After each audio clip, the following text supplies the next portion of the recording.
Hello guys, আপনারা দেখতে পাচ্ছেন আমরা এখন অবস্থান করছি ৩০১ নম্বর প্লেয়ার বরাবর, যেটা ইন্ডিয়া এবং বাংলাদেশের সীমারেখাকে বিভক্ত করেছে।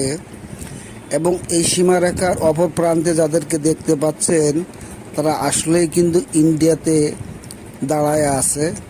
এবং এই যে গরু দেখতে পাচ্ছেন এবং বিশাল মাঠ, এই মাঠটা এটা ইন্ডিয়ান মাঠ, ইন্ডিয়ান জমি, কিন্তু এখানকার গ্রামের সঙ্গে হওয়ার কারণে এখানকার জনগণ বাসিন্দা যারা বসবাস করে তাদের গরু ছাগল এবং তাদের হাঁস মুরগি থেকে শুরু করে বাচ্চাদের খেলাধুলা সবগুলি এই মাঠের মধ্যে হয়।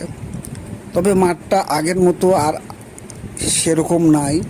বর্তমানে বর্ডারের তিক্ততার কারণে সরকারের তিক্ততার কারণে মাঠটাকে তারা চাষ করে বিভিন্ন ফসল ফলানোর চেষ্টা করে, হোক আর না হোক।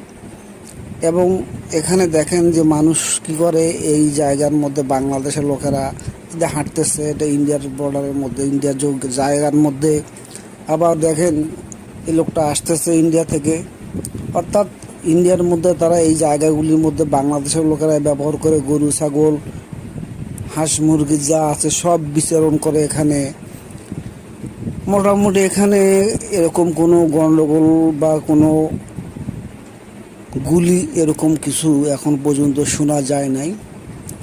তবে মোটামুটি গ্রামটা, এই মাঠটা দেখতে খুবই সুন্দর। সবাইকে ধন্যবাদ।